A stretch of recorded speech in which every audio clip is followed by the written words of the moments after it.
Hi, it's Sonia. Welcome back to my art YouTube channel. Today I want to show you three of my favourite art books, my sort of top three in sort of big art books with good reproductions of images. And also I thought I'd quickly show you behind me is something I need to get back to today. I'm going to flick the camera around and I'll show you. Okay, so this is a landscape painting that I'm working on in acrylic.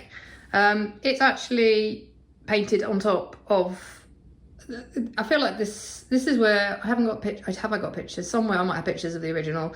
I actually really like the original. I don't know, I said to my husband yesterday, I don't know if I'm actually like messing this up. But I wanted to alter it, and I'm thinking about taking it along to an art society meeting tomorrow. So yeah, I don't know where it's going. So it's basically the bay, and there was a sort of like a sunset, but with quite grey clouds. I feel like I'm highlighting the pink. I think the problem is before this, under you can see, I mean, these are the original layers, and this is sort of original. Before this, it was quite traditional, what's the word? I feel like I was trying to like not have the brush marks as prominent, but now then, I don't know if it's because I've been loosening up in landscapes. I'm feeling very loose, and it's sort of, I've got very strong brush marks going down. Can I keep that?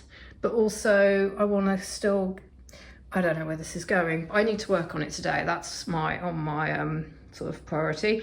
But I do also want to share, let's go over to my desk now, because I'm going to share three art books that I love, because I did talk about this on my Patreon video. I'm like in one of those sort of like, I have art creative up and down, and I'm used to that. I think it's normal I don't see how people are consistently creative. I feel it's just the ebbs and flows for me of creativity, and I'm probably on a little bit of a downer, but that's fine. And how I like to sometimes sort of work through it is to have a look at some books. So let's do that.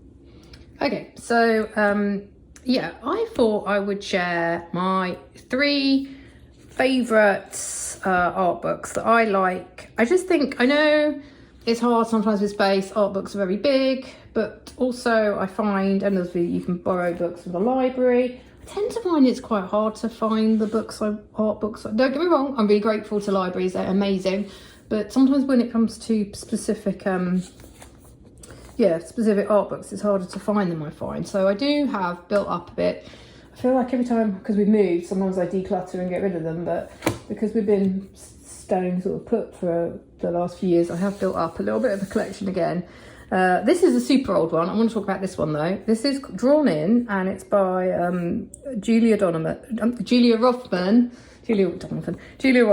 and it is, yeah, this I've had for years. It's, when I first got back into art, I think were there sketchbook tools on YouTube? This is over a decade ago. I feel, and there wasn't even really Instagram, so I did purchase, I've always been into sketchbooks, and this is, yeah, a peek into the inspiring sketchbooks of 44 fine artists, illustrators, graphic designers, and cartoonists. So this is a good one. I like, you will notice if there's a theme to my three books I've chosen, it's the fact that these three books have a variety of artists, a variety of styles, and I guess that sums up how my sort of interests, like I love the fact I am just sort of flicking through. I mean, I'm not sure, I guess people do full reviews, but I feel like, yeah, this is someone's book, I'm not sure I should be. But basically, just to give you a look through why I love this. I mean, you've got some artist Julia Pott. I mean, look at these pages. Even when, I talked about this on Patreon, but I've had a week where, and it's fine. I think this is important to talk about. I personally, like people say you can't be happy all the time. I don't think you can feel in that creative flow state all the time. I think it ebbs and flows. And how you choose to work with that is very individual. For some people, they might take a break, focus on other work. For me, because I am grateful to be able to get back to art, I personally am still making work. I'm just not feeling it maybe as much as I do, because I do normally get so much, like, I don't know, joy and flow and in the process. Whereas actually I've been doing the process, just feeling a bit, but then actually the next day, if I look at the work I'm making, I don't think it's any worse than any other period. So I'm quite happy to, you know, I still feel it's good for me to make art at this point. But this sort of thing is actually really inspiring for me, just this sort of book, because, yeah, I mean, you've got, look, someone's used who's this? I'm going backwards. Oh, Andy J. Miller, I believe he has a podcast. Like, looking at people's actual sketchbooks in this format is just visually so exciting. I mean, the problem I have is when I look at these books is I just have to look at a few pages, and then I have read this one quite a long time ago when I first got it, but now I just tend to, I'm like, oh look, yeah, I could stick on some collage. It makes me want to draw. I love books that make me want to go and do my work and sort of give me permission as well. Like, this book, I feel, shows so many different styles of sketchbook that sometimes I almost feel like it's, I mean, look at this. This is so cool. Like I love, because I tend to do this, and maybe I did it because this page stuck in my mind, but, like, you know, when you're testing, why not test paints on the page? And then you've got your colour mixes as a reference or as a record. Black and white. I mean, obviously you do get a variety of sketchbook tools on YouTube, but this is just, you can just quickly see just so many different people's books. And obviously they've chosen, I mean, this is a published book, they've chosen their best sketchbook pages. But even within that, I still feel it's very approachable. It's not, I mean, yeah, it's still not, I don't feel overwhelming or doesn't make me feel that I can't have a go myself in. And it just gives me ideas. Like, I love this. I like just for visually making my sketchbook more visually interesting. I love how you've got practicing, you know, I assume this person is practicing drawing people, but the little snippets and then the colour. Oh, and I love, obviously for me, because I like brights, how that page is. Yeah, so I'm just going to flick through. This is one of my top 3 favourites, and I'm just looking at it now, and it's almost like making me want to go straight and get my sketchbooks out again. So that's one of them. Then here is another one. This one is called Disrupted Realism, Paintings from a Distracted World. I guess it's been curated by John Seed. And oh yeah, and this one's about contemporary painters who are challenging and reshaping the tradition of realism. So this is completely up my street or alley as well, because I've always really been into, I guess, figurative work. When I was, you know, from a childhood, like artists I was sort of exposed to, maybe like John Singer Sargent, Toulouse-Lautrec, a bit more the Impressionists. And at the same time, I guess that was sort of back then, like what I sort of grew up on, a bit of wanting to, you know, improve my skills when I was younger in terms of realism and being painterly. But then at the same time, I think I'm not terribly into, well, there is sort of photorealism here, but then I became more, well, even when I was younger, like Jenny Savile, I was always interested in, that's not true actually, I think I've always been interested in fragmenting, in how can you make figurative work like different or more interesting, which I'm not sure I can actually, it's something I'd like to be able to do, and I actually did try and do it in a painting recently, but I think it's not as easy as it seems sometimes. So this book shows, again, I like the fact there's a collection of artists, lots of whom I've never heard of, to be honest with you, quite frankly. It's got beautiful reproductions, and yeah, I love flicking through And it's got like, yeah, so it's really, to be honest with you, I think the problem is, again, with this book, I've gone to it, read about a few people, but then I'm like, oh, now I want to go away and paint. So yeah, how they sort of composition, and the whole with, I like how it's sort of a reflection of contemporary, how a lot of the artists responding to technology now, and sort of pixelating images, changing up, fragmenting images.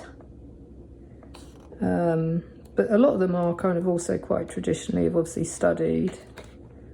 And yeah, like, whoa. So the images are, I just feel this one gives you, is quite, though these are, you know, I do bigger canvases, but I'm not, it also I think is applicable, just like that sketchbook, of interesting ideas for sketchbooks as well. I mean, you can take some of these things, I like, for example, looking at this, I mean, you've got a family, I've not read about this one, but sometimes like you can make your own ideas up. I look at that, so even if you don't read about a painting, you don't know about the artist, if you look at a painting, what's it sort of saying to you? And like, yeah, I like how you've got this group of, I don't know anything about it because I've not read about it, this group of people, but I kind of like how, yeah, it's scribbled out. I'm just in my head thinking, oh yeah, you could do that. When I'm doing my drawing people or using references and I don't like how it's turned out, maybe just play about with the image a bit. Like, it just gives you, here I sort of look at this and then I'm thinking, oh, so I could also like cut up. I mean, here I feel this is also, I don't think this is composition of oil on paper. But the idea of cutting up maybe figurative studies of the same person and then sticking on, you could do that. You don't have to necessarily just plan your composition. So I like personally to look at paintings. I don't necessarily have to know what the artist was thinking or how they've done it, but I just sometimes, in an absolutely selfish way, because when it comes to art, I can be a little bit, obviously it's about what I want to do. I want to see what ideas does that give me in my work. Like, you know, I just feel like sometimes this is so much more interesting for me than, say, a very planned out, if I had to just myself draw sort of a set out portrait of a family which is actually what I'm thinking about doing, a portrait of a family on the settee, like my family, but I'm like, ugh, then I've got to do like the settee and the background. Well, that'd be a bit boring. But maybe I could like liven it up. And as I've spoken about before, I really like the artist Justin Mortimer. I love his, I could have, you know, you've got permission, you're the artist, you can play about with backgrounds. Yeah, so that's that book. Okay, and then oh gosh, whenever I chuck stuff down, it makes a right old bang, but there we go. This is my top favourite book, my number one. And I got it, I can't remember when I got it now, a few years ago, 5 years ago, I can't remember. So the Royal Drawing School, when I was in the UK, I sort of looked that up actually, and I think I saw artists' work who'd been there online. And I was almost tempted. I was like, oh, it'd be so amazing if I ever am still in London, like, could I apply there or do courses there? Well, I'm not in London anymore.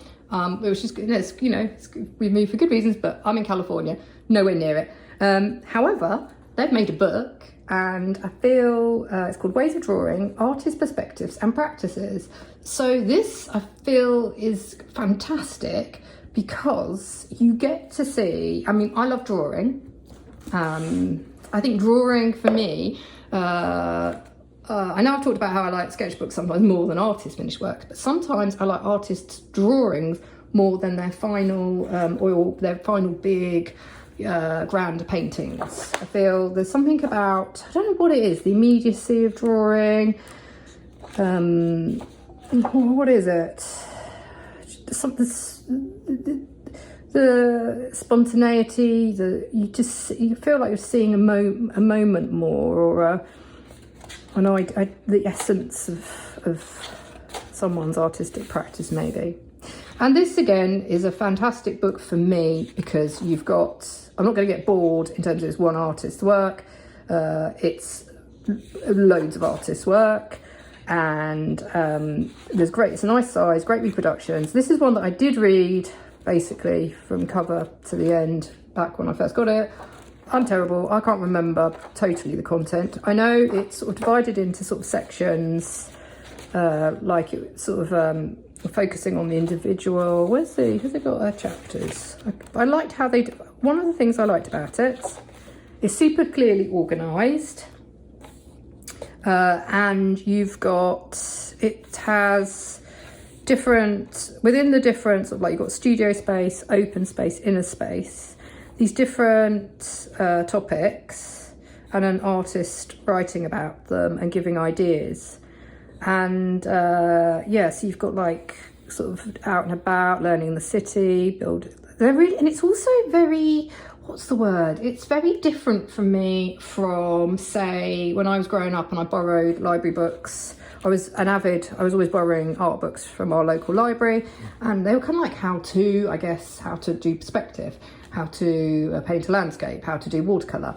And this feels very, in some ways there's ideas and projects in it, and it's sharing process and ideas, but it doesn't feel kind of like here is a tutorial, you do this, A, B, C, now you have to put.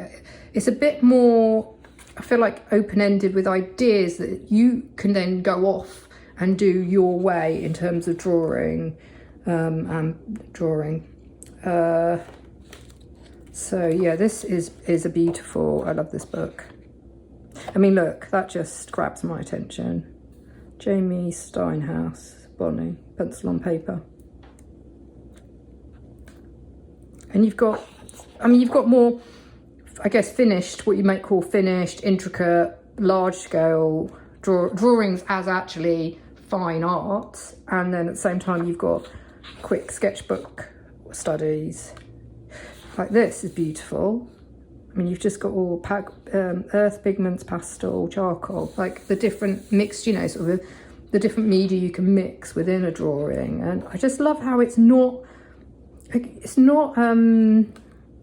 did once buy a drawing book, and I just say that I actually donated. I can't remember, it was contemporary drawing, and actually I wanted to like it, but it was super, like, I don't know, too almost like some just very abstract, or I just didn't find it that interesting. Because for me, I like the range of drawing. I love like these sort of these ink, watercolour and coloured pencil, sort of like, Hockney's, the sort of drawings, more maybe realistic drawings. I do like abstracted drawings, but I don't just want sometimes just like geometric drawings.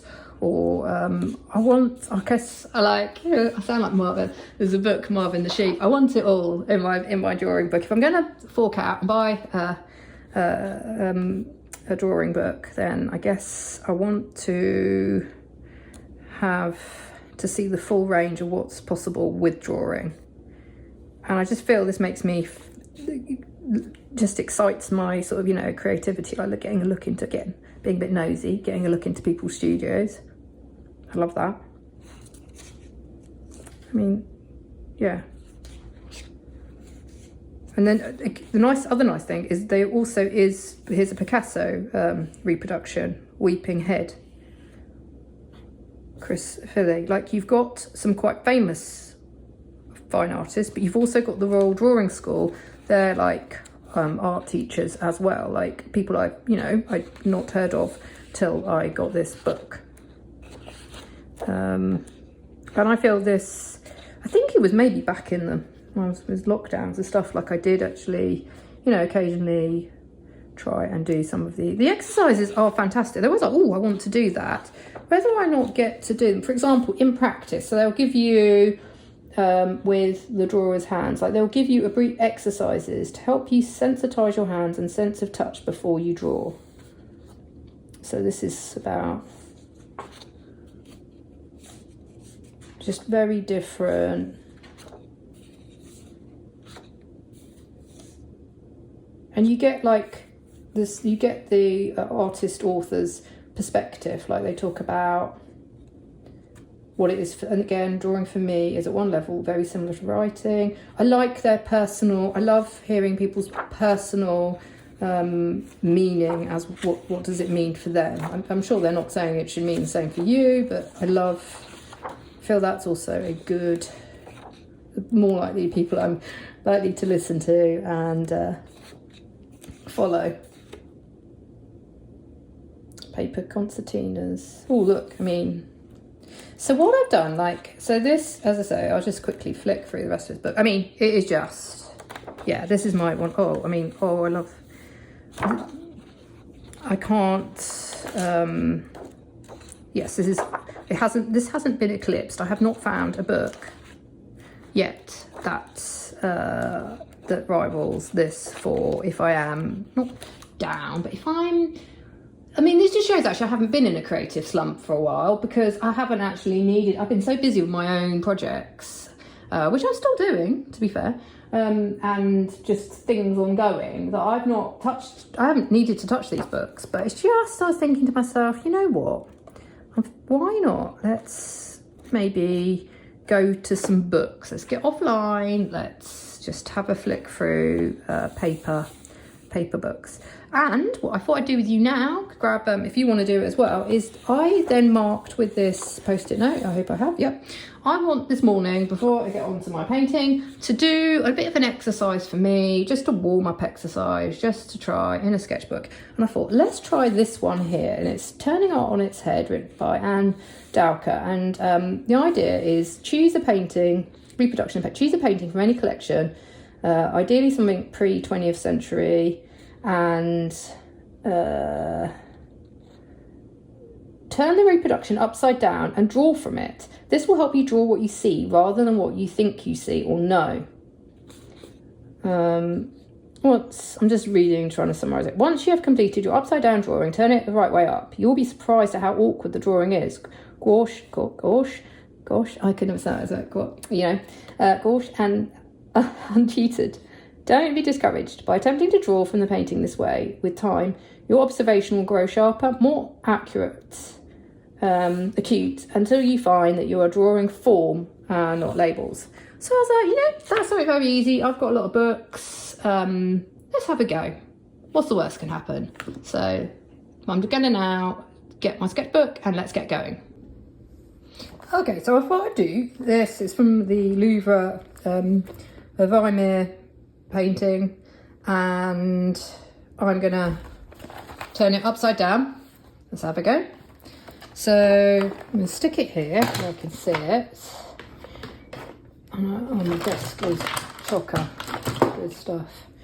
And then I thought, because I want to make this, I don't know, I want to do this pretty quickly, loosely.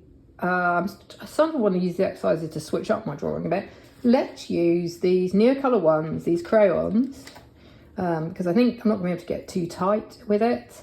And also I thought sketchbook wise, I'm going to go into, this is my 100 head sketchbook that I think I've talked about before. I'm basically painting over it because I just didn't find it that interesting for myself.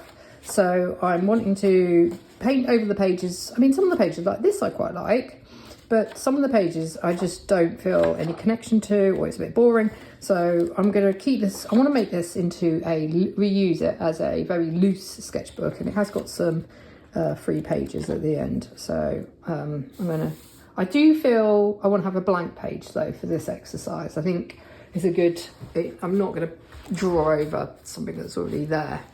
So let's go. And the other thing I want to do is keep an eye on the time, because basically, I'm going to try and give myself 10 minutes. And so maybe you also want to do something in 10 minutes. Now, I'm going to start off and just block in. I have to say, I haven't really thought too much about this. I mean, the exercise is just draw it upside down. I'm not quite, I assume maybe the artist for this tutorial wanted, is it about getting better at drawing? Like not, I guess it's the purposes, isn't it, is that often, especially with paintings that we know, even if we're copying masters, if we know a painting very well because it's it's a famous one, or we've looked at it in a book, it's one of our favourites. Maybe we think we know the painting and we're not looking at it with, I guess this is to make you look at form, and one of those sort of, drawing with the whole, what do people say, draw what you see, what's form and stuff, without actually what you think is there, like, or you want to be there.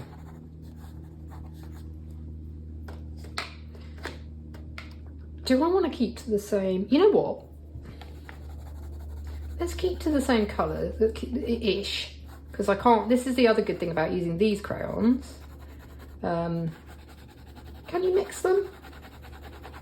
Probably. I tend to just use them for very loose, linear, expressionistic styles of drawing. They're quite good for when I want to make drawings for prints, because they're not, these Neo ones are like, they're not like sort of oil pastels, terribly soft. So it's not going to go all over my scanner bed when I scan it in.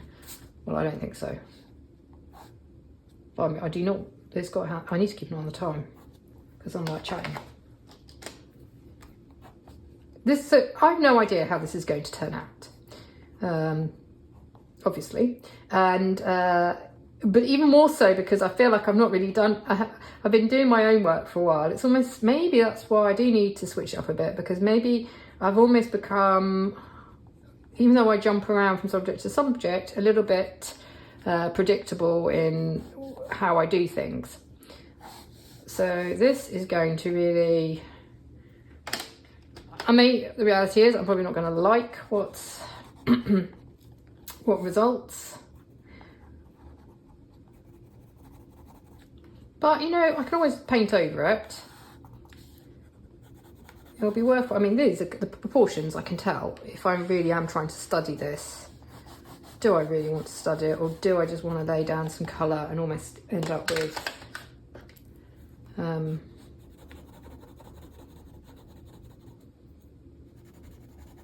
what is this going to be?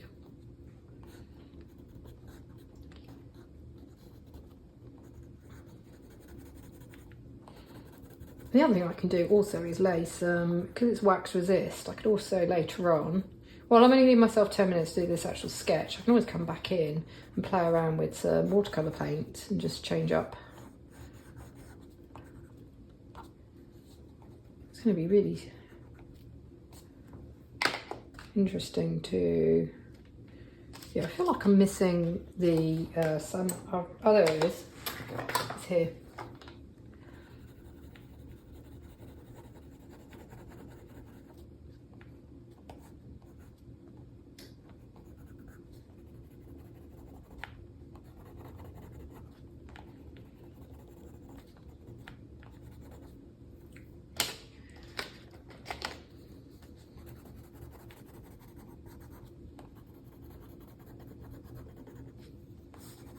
So I think there was other exercises in that book. One of, like drawing from your dreams, I think.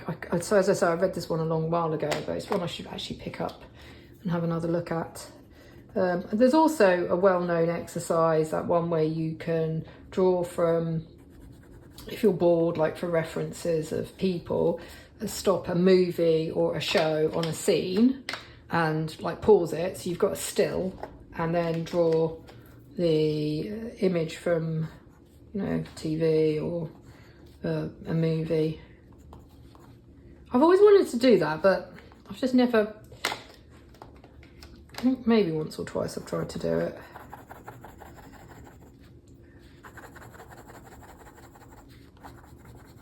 To be honest with you, I've got a wealth of images, like I feel, on my, like through photos.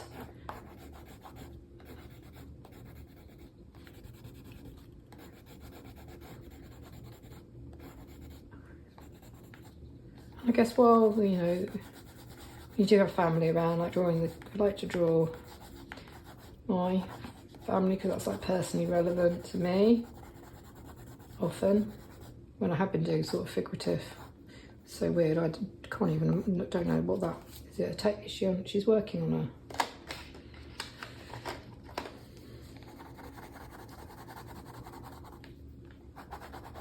Was there another? Well, I feel like I've seen a video about an artist. Was it Bass? Who was it? George? He was more sort of abstract. Didn't he work upside down as well? Some artist. Oh gosh, I can't even remember that. I'm going to give myself another.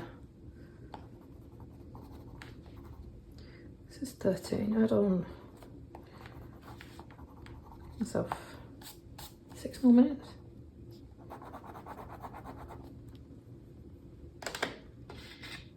So if I give myself 6 more minutes, I really have to make some decisions about. Oh, these do blend. I think I did experiment and they did blend before, I knew that, but I don't often actually blend into them. The camera will wobble because it's clipped onto the table, and the problem is when I press really hard on the table, it's the disadvantage of this setup.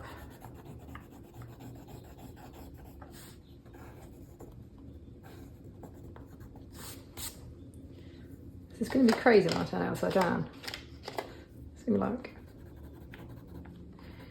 But the other refreshing thing about that book is I love the fact, yes, there's a lot of traditionally skilled artists as well who can draw, but the drawings are interesting in, they're not always like how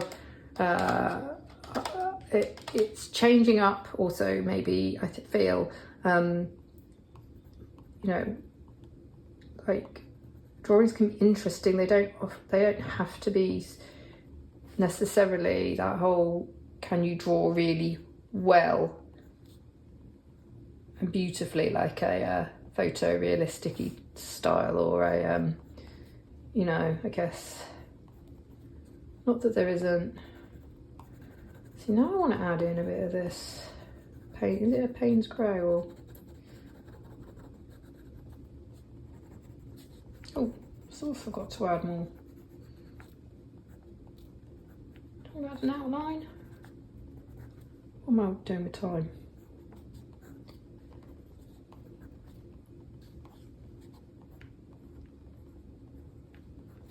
This is obviously worn down because I love this particular sort of, what is it? Yeah, Payne's grey. I thought so.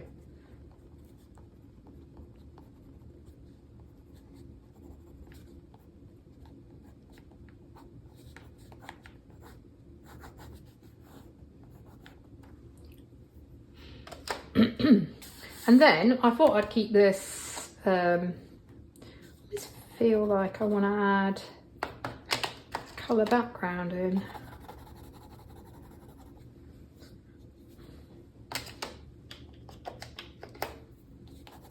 Have I got time? Oh, why not?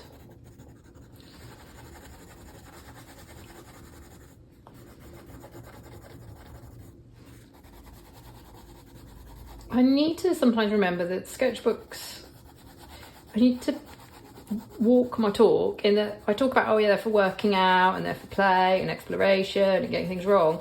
And then sometimes I'm not really even, I'm not sure I'm using them for that myself. I get caught up in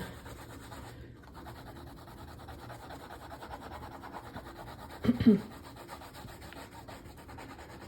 think what is slightly fun about this is it does feel like I'm going to end up with a I can see the image upside down, but I have no idea what I probably could paste it together in my head what it's going to look like the right way up, but it feels like not a gift, but like there's a sense of anticipation as to am I going to get a hideous shock?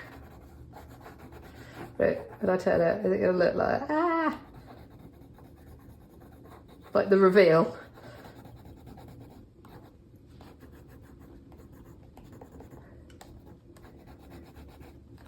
And I do feel a bit less pressured with it. I think sometimes when we're copying masters and it's the right way up, or you do have this has been a refreshing exercise. I have done this exercise before, I think with, I joined in a workshop. And I know it is a well-known drawing exercise, but I have to say it's not something that I genuinely do in my work, draw stuff upside down. Or even, I know you should actually look at your work. Should I put some grey in for, no, I don't, why did I do that?